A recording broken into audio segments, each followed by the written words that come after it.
we're going to move on to comments from council members. First one will be Tom Hamilton and Marty Medina, and this is an update from the Clean San Bruno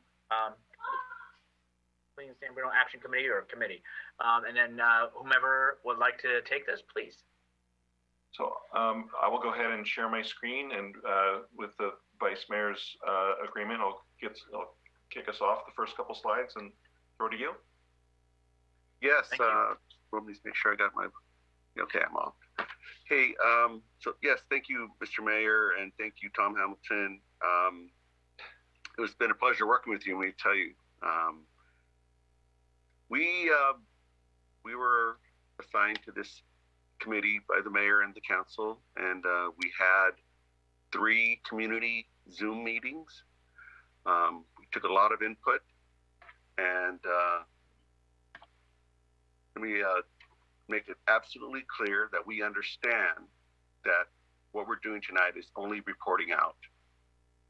And I think I need to take my glasses off here. So actually, Mr. Vice Mayor, I had actually said that I would take these first 2 and then throw to you. Oh, I'm sorry. If you would rather. I've got it ready to go on this one. Okay, go for it, sir. Sorry to misunderstand there. No, it's quite all right. So yeah, as Vice Mayor Medina said, this is a report out only. We're providing recommendations, knowing that all actions will require council approval. And our goal here was to give you all this information in preparation for our priority setting meeting, which is happening this weekend. So we didn't want to be bringing possible ideas into that session that would be coming out of the blue for all of you. So as was said, we've built this presentation iteratively over 3 community Zoom meetings. So the first version of this presentation was small, and we got a lot of great ideas from the public as we've been going through it, and we've been incorporating it into the presentation as we go. You'll see when you get the copy of the presentation that there's a lot of material that's in the appendix, because we wanted to be respectful of your time here tonight and not have a 40-minute presentation. So we've condensed the presentation part to the highlights and takeaways, but there's a lot of information in the appendix that we would encourage you to look at as well. The intent here is to provide ideas, and we're not advocating that we must do every single one of the ideas that are in this deck.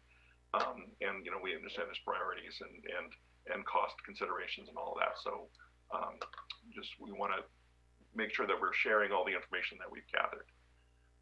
And we also like to mention that the focus on this that's been happening here in 2021 is really getting results.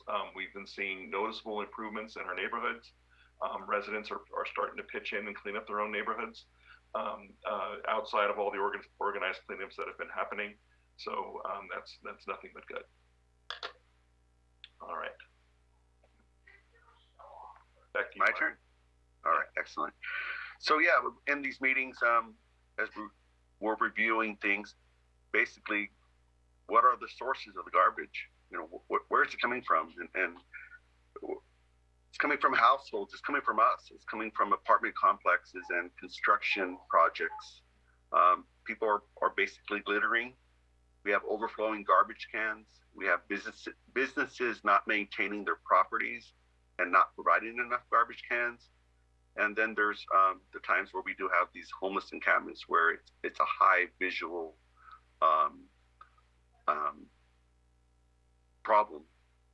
Go ahead, Tom. So as for why folks are dumping, there's all kinds of reasons. As a society, we've become more reliant on disposable items that generate more garbage. This has been exacerbated here in the past year during COVID, as people have been getting more takeout and more deliveries of goods to their homes, trying to not go out into the community. So that's been generating a lot more trash. People are living in larger households and creating more garbage that will fit into their can. Some households don't upsize their garbage cans to the larger size because of the cost of doing so. So they don't have enough room in their can. People move and they don't want their old stuff and they don't want to pay to dispose of it. So they leave a couch in front of an apartment, like you see in the slide here. And then we also have problems with contractors dumping to avoid paying disposal fees, which is we've seen a lot of that around town. Great. So in continuing with that, our law enforcement and code enforcement, they can't be everywhere. And it's very difficult to catch people actually dumping and littering. Some public agencies and businesses do not maintain their property in timely ways, which some people could say it actually invites more dumping. And it comes down to it, we just have some people that really just don't care about their community as they trash it. So as far as, who can we get involved to help combat this problem? The answer is everyone, as evidenced by the number of bullets on this slide. So you'll see that obviously there's us as the council, and we've been forming this action subcommittee was part of that.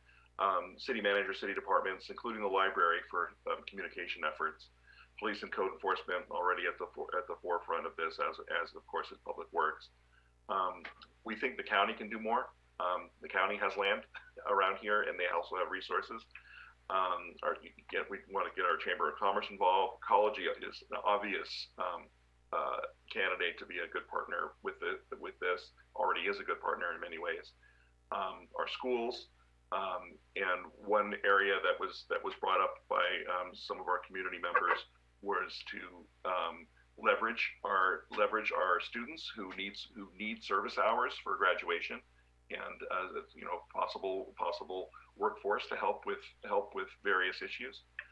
The owners of our large apartment complexes. A lot of the problems that we see are the result of apartment dwellers not having places to throw things, especially large items. So getting the owners of those complexes involved. Our outside agencies who have land around us, Caltrans, Caltrain, BART, SFO. Some of these partners, we've been seeing some really great successes. There was just today, BART did a huge cleanup along Huntington Avenue, which was very, very welcomed. Some of our outside agencies need to do way more than what they're doing. We've got our service clubs, Lions, Rotary, and Scouts. Lions have already stepped up to help in this area, and there's other service clubs who could. We have neighborhood watch groups that maybe we can get involved, our faith-based organizations, our businesses, and all of us as residents. So some of the deterrence and enforcement ideas that we came up with within our community is basic signage, increasing the signage, more at bus stops, at the BART station, around the mall, potentially looking at increased citation amounts, looking at potential ordinances requiring covered loads in San Bruno, building permits to have disposal verification component, requiring property owners to take reasonable steps to prevent dumping at move out. And one thing that we noticed of late is the number of donation boxes that have been popping up around town in the last couple of weeks, and how do we regulate the placement and maintenance of these donation boxes that can sometimes turn into like just dumping locations. Okay, sorry. Having trouble moving the slide ahead. 1 sec, sorry. There we go. This come up a few times during our discussions with residents. The broken window theory, which is that people tend to trash areas that are not appealing, and respect areas that are appealing. So where we're looking at this is that if we can be faster on picking up dumping, we could potentially discourage future dumping in those same areas. If I see that there's always dumping on my corner, and then now I've got a couch, well then the corner is apparently where you throw couches, and that's where I'm going to throw mine. I don't throw couches anywhere. And so the whole idea is that welcoming spaces would deter dumping. So there's things we can try to encourage: community gardens, public artwork, large shade trees, sitting areas, and encourage these throughout San Bruno.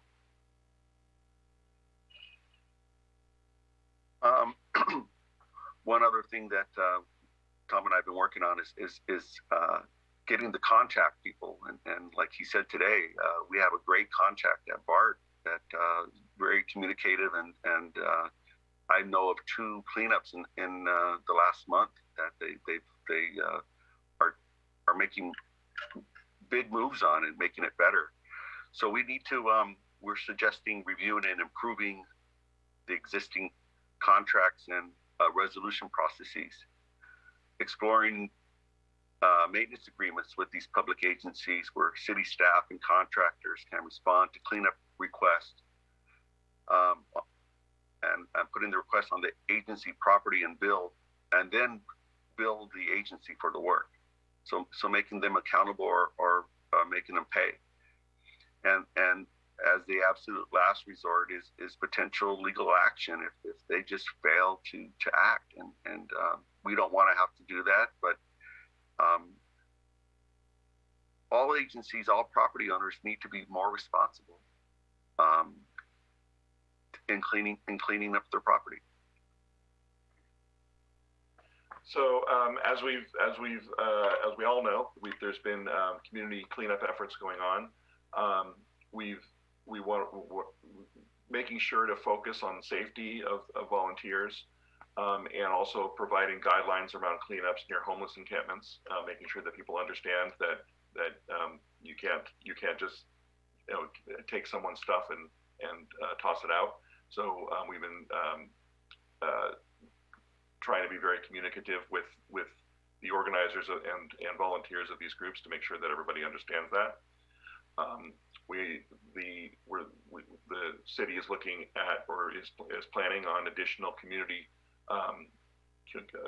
events like the one at City Hall last fall, and we know that Mayor Medina and Councilmember Salazar are organizing their next event.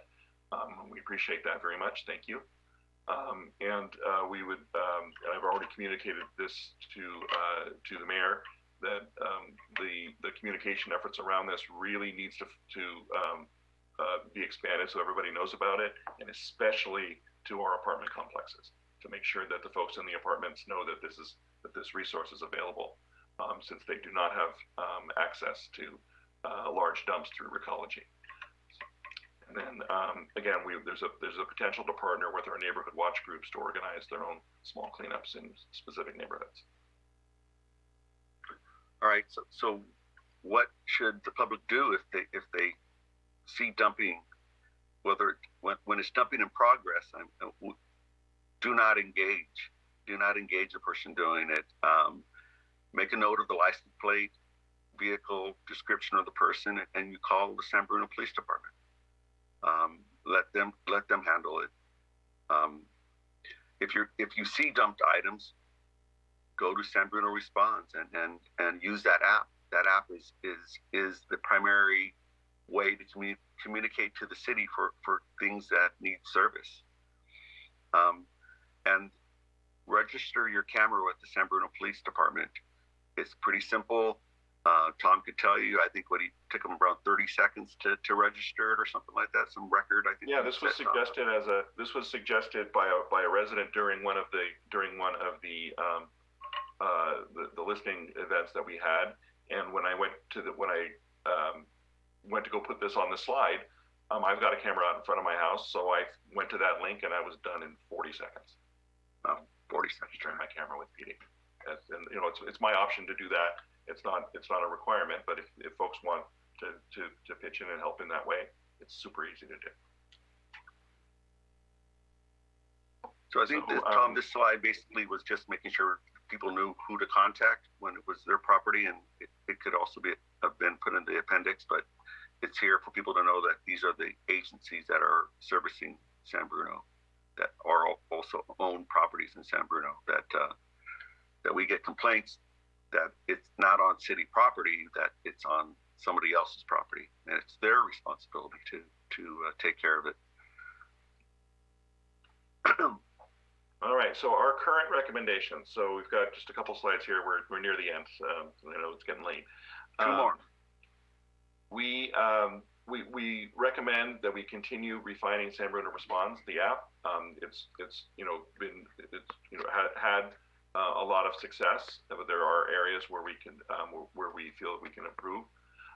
It would be great if we understand that when staff picks up a particular area that they're taking a picture, and it would be great if we have the ability for staff to upload a picture into that ticket when marking the ticket as complete.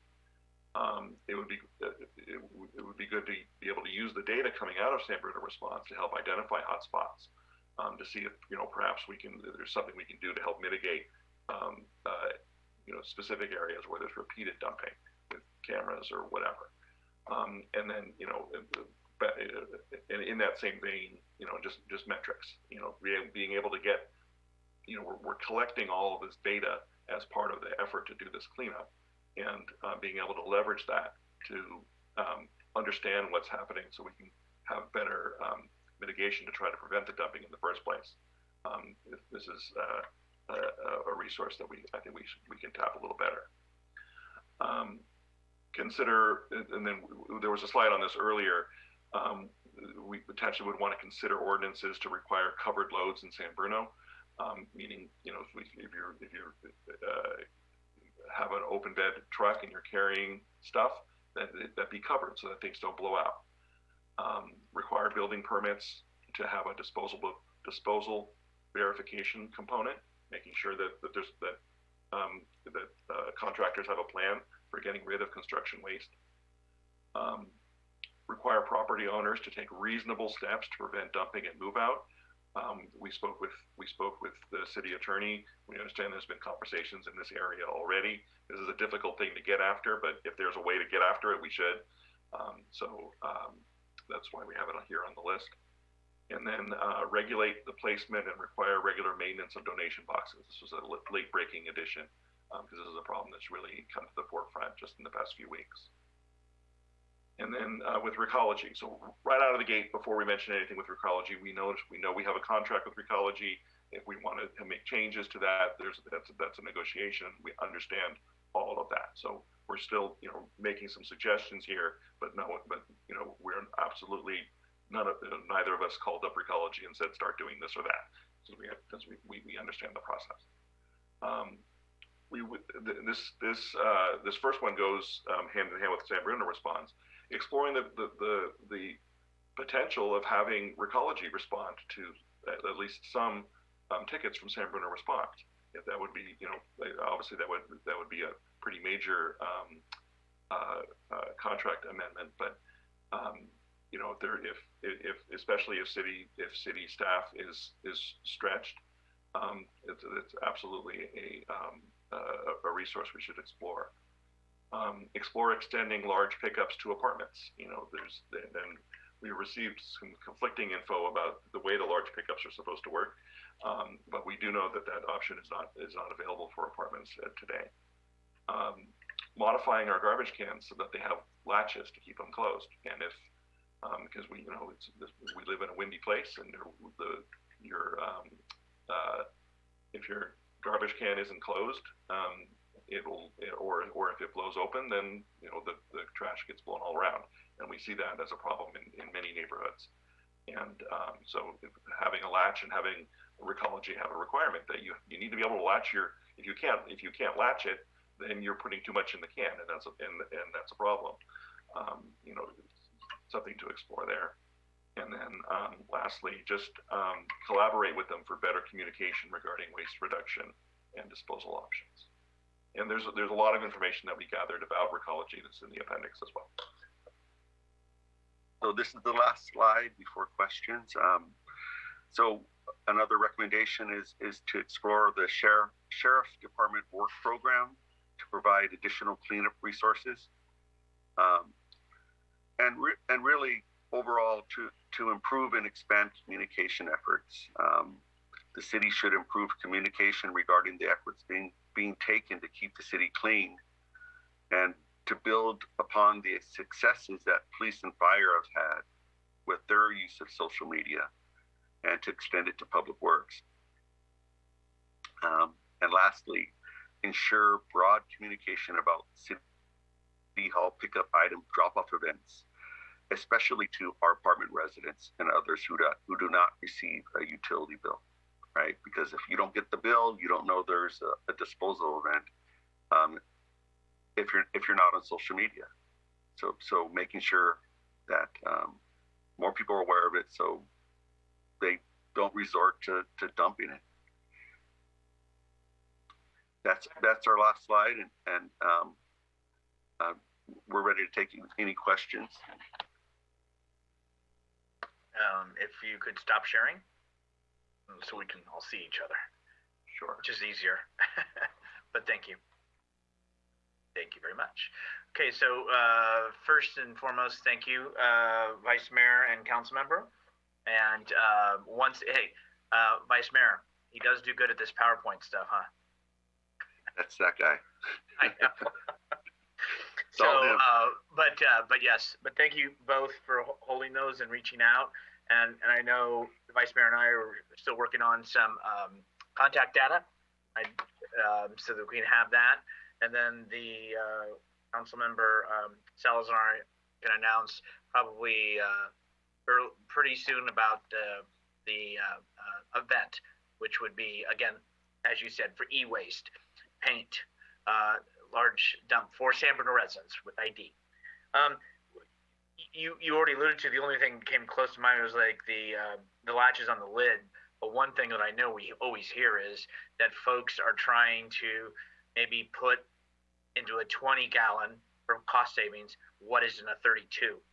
And it's been made clear is that during this whole COVID-19, they have been lenient toward that, but they have the right to where when you have the can up at 45 degrees, you know, it does go all over. Or as well as you run out in the gray, so you throw it in the blue. And then once you've done that, you've contaminated it. So now it costs all of us more because now they can't go through the recycling process. But aside from that, I want to open to my colleagues. But thank you for the outreach. Thank you for the presentation. And most importantly, thank you because you're right. This is nice to have it ahead of time so that we can have it going through our mind process and try to do strategic planning, and we're all kind of on the same page as far as what you know and what you share. And so I appreciate that. With that, why don't I open it up to any questions from colleagues?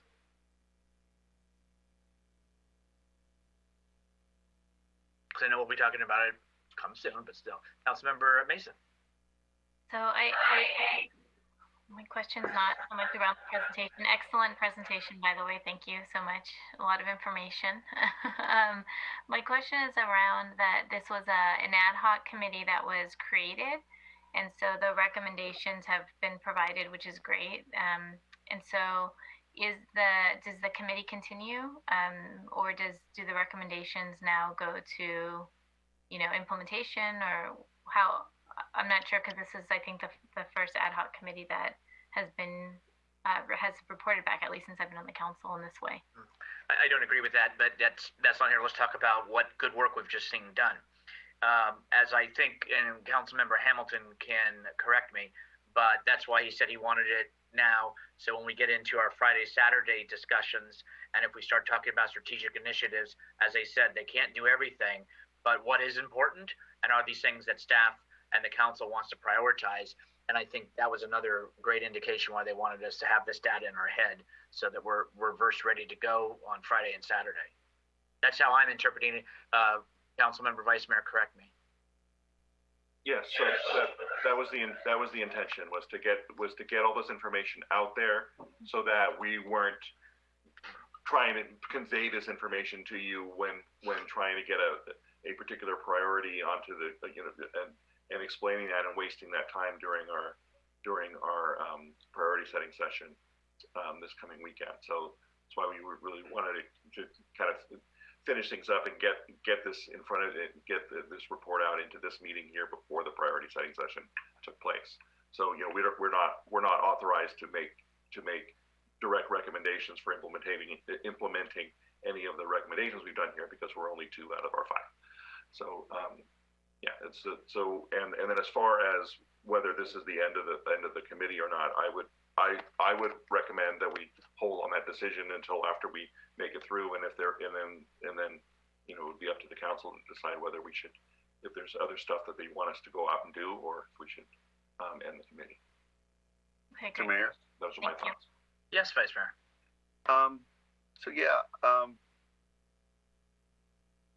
it's all what Councilmember Hamilton said, and we were kind of constrained with this time as we're coming forward. And so normally, like we did with the traffic safety parking committees, ad hoc subcommittees for the residential parking permit program, we met first, and then we met with staff, and we didn't have that opportunity really to meet with staff.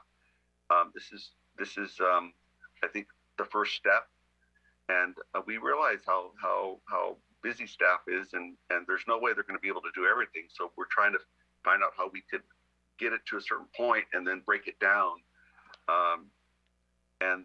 But we can't do any of that without council's full authority to say that yes, we want to continue forward. So I think it's just timely, and willing to continue to do whatever I can to assist in doing any of the research.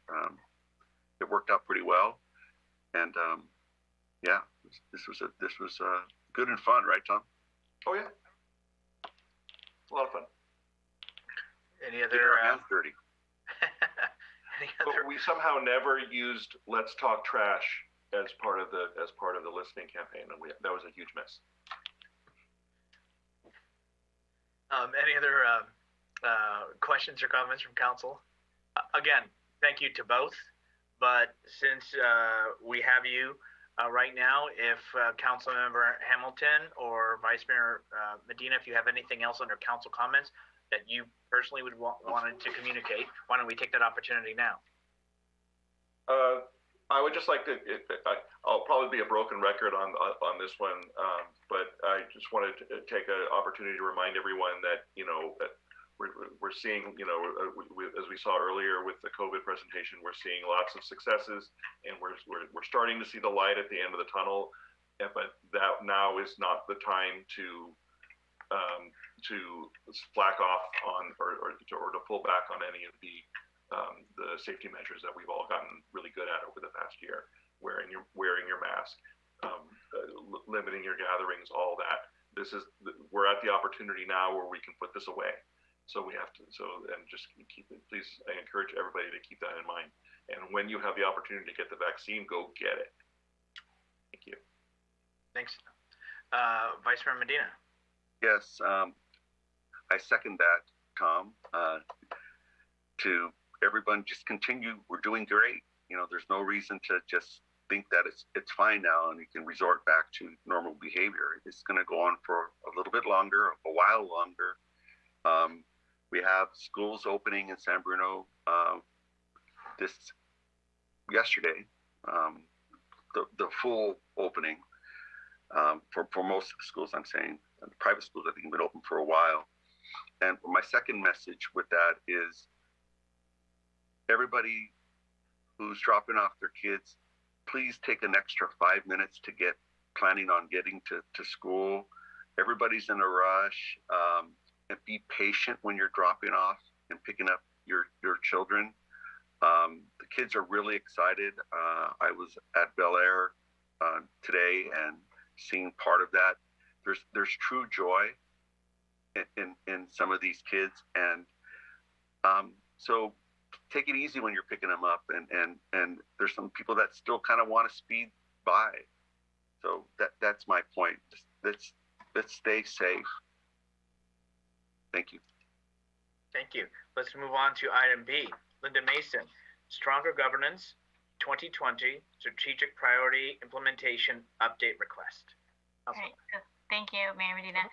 So we're now hitting our 1-year anniversary since our last strategic priorities meeting. And so I think it would be great to have an update on where we are with this particular one, just because I think this one has had a lot of movement.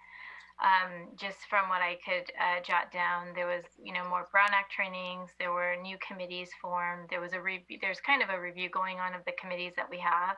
And then the council has probably already spent 8 hours reviewing the policies and procedures.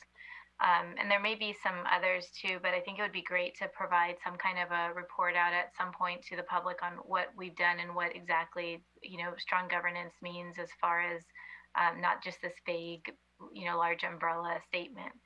I also just wanted to mention that as we continue in the strong governance, I think that one of the areas that was brought up last year that we really haven't gone into depth is I had talked about a charge for each committee. And so, in the same way that the committee goes upwards, so the committee goes to staff, staff goes to city manager comes to the council also has the ability to do it the other way, where we give each committee a charge, maybe on an annual basis or whatever it may be. And I think that would be something that I'm hoping we're going to look into further. I also wanted to talk about when we talk about strong governance on Wednesday at the TSPC committee. I was kind of taken aback to see some of the rules that were being either in place or maybe they were being reminded. I really don't know. But there was like a 4-part test on when an item can be agendized. And I don't recall that coming to the council. And so I guess part of the stronger governance update request is, are these rules new? Are they being implemented and shared across all committees? And my opinion is that council should be reviewing them and on board with those before they go to the committees. But I could be wrong in the sense that maybe they've always been the rules. I didn't see them when I was on the planning commission, and I haven't seen them before in any of the committee meetings that I've been at. So, and then just like there's some little things that I think we can do that I've mentioned, I think before, just in conversations. But I really think that the agendas should have public comment written in everywhere we have public comment, so that it's clear to the public that there's going to be a public comment opportunity. The committee report out. I've seen other cities and other commissions have a committee report out actually on the agenda. So it doesn't mean every single committee reports out that the council's on. It just means that that's the council's opportunity to report out on a committee if they would like to do so. And then the last thing, and this I've brought up and I'm bringing it up today again to reiterate it, but I really feel strongly that our closed sessions should have the Zoom link on them. The closed sessions for many meetings have not. I've expressed concern around this. I think that we should be maximizing the opportunity that the public has to comment, and most of the time the public doesn't comment on closed session items. So it really doesn't hurt to offer the Zoom link to the public to be able to make a comment before we go into closed session. So those are, I think, some low-hanging fruit that we can quickly implement, but I also think it's worth it to just give the public an update on where we are with this, because I do think a lot of work has been done in the last year around strong governance. And then, Mayor Medina, should I go ahead and make any other comments at this time as well? Why don't we pause if it's okay, and just see if anybody had any questions or comments, and then if it's okay, we'll come back, and then you can finish with anything else. Colleagues, anything? At this time. Doesn't mean we're not going to talk about it Friday or Saturday, but I mean just from what Councilmember Mason just spoke of. Mr. Mayor? Yeah, Vice Mayor Medina? Yes. Yeah, I just want to acknowledge that I would think that we would find some time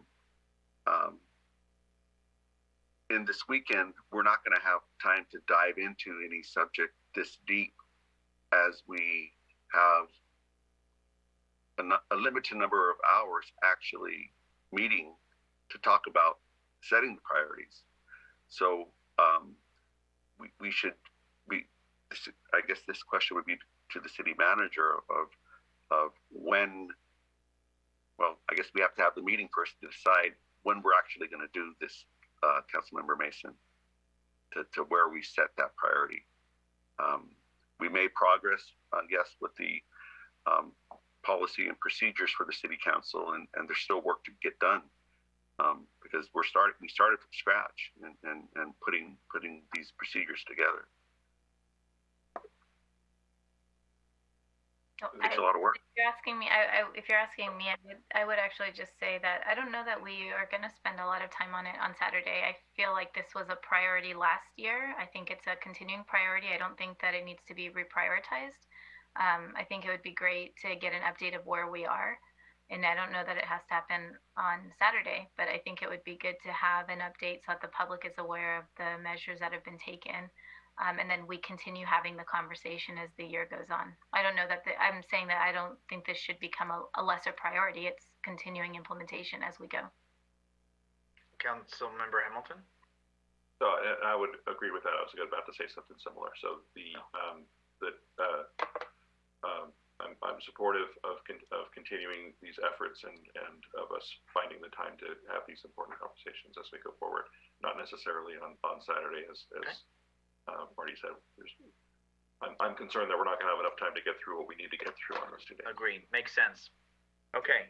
Thank you for the report, or thank you for your comments. But back to Councilmember Mason. Yeah, so I actually just wanted to give a kudos to San Mateo and Councilwoman Amo Lee. I'm really excited that today on the front page, San Mateo has decided to take on campaign finance reform. I had hoped we would do it last year, but there were so many priorities, it didn't get the support needed. But I am excited to see it on the front page today, and I'm excited to see them taking on this leadership role in the county. So thank you so much. Councilmember Salazar, do you have any council comments tonight? So Tom and I had a little community meeting a little over a week ago, and it was a really great event. We had some pretty good turnout and some good conversations that went on. So I wanted to thank Tom for partnering with me on that, and also wanted to thank the members of the public that attended. And there were a couple of things that came out of that, and some of that. It really ties into what Linda just talked about in terms of what we can do with our committees and commissions, because I had some ideas based on suggestions that were made on some things that we could potentially task the TSPC with, namely around the idea was proposed of having like an adopted drain sort of thing for our storm drain systems. And where that really ties into parking, it seemed appropriate that we might have the TSPC take a lead on that, just like our Park and Rec Commission took the lead on the Adopt a Park, and they were very successful in putting that together. And then also we discussed, what's going on with our parking permit program and the lack of interest and lack of ability to get anything moving on that. And so again, I thought maybe it would be appropriate to send that back to TSPC for a review, just to see where we are and what the issues are, where the roadblocks are, and see if there's a way to revisit that and tweak that program now that we've had it in place for a while. So I wanted to throw that out there. I don't know that that's going to be something we get to on this weekend's discussion, but I did want to kind of plant that seed and see if that's something that we can start working toward as part of the broader program. So that was it for me. Thanks. I thought I would have more information on March 3rd. I attended a ad hoc committee for the county. It's the Small Business Entrepreneur and Workforce Recovery Plan from the COVID. And it went to the Board of Supervisors today with its recommendations from the committee that I serve on. And they approved some, but not all. A couple items are coming back. So I will report back when it all has circled itself around, but it's offering probably in South San Francisco, a North County place for small businesses to go and get assistance and other funding and programs of how to encourage shopping in your own community, how to leverage that, how to give people points that they can redeem. So it was a lot of time that was spent. But the board, rightfully so, had a few additional questions. So when I get more, I'll let you know. And I just want to thank everybody, staff and council, for a good discussion. And we talked about the committee, commissions, and boards, and certainly that's why at times we have certainly gone to them, and there is nothing wrong with that. We have done that with the Park and Rec, whether it was about the dog leash, right, and the trial. So there's a lot of things we can task, and I think it's important that they signed up to be, use their experience, their knowledge, just like Councilmember Salazar said. The Parks and Rec Commission goes and actually tours a park, fills out a sheet, turns it back in of what's need improvement, what's not. But it's a great thing that everybody can be a part of. So there are a lot of opportunities for folks, and I think they would love to have that. I know when I served on bodies, I liked being asked, how can we do this? And then use what I signed up for. So with that said, I want to thank everybody again and staff. And I was going to say have a good week, but we're going to see each other in a couple days. So we will be back together again. But until then, please stay safe and healthy. And we will then adjourn to the next regular city council meeting, which will be held on March 23rd, 2021 at 7 p.m. And yes, it will be virtual. And everyone enjoy, be safe. And, it's been raining hard, so hopefully everybody stays dry. Good night. Thanks, everyone.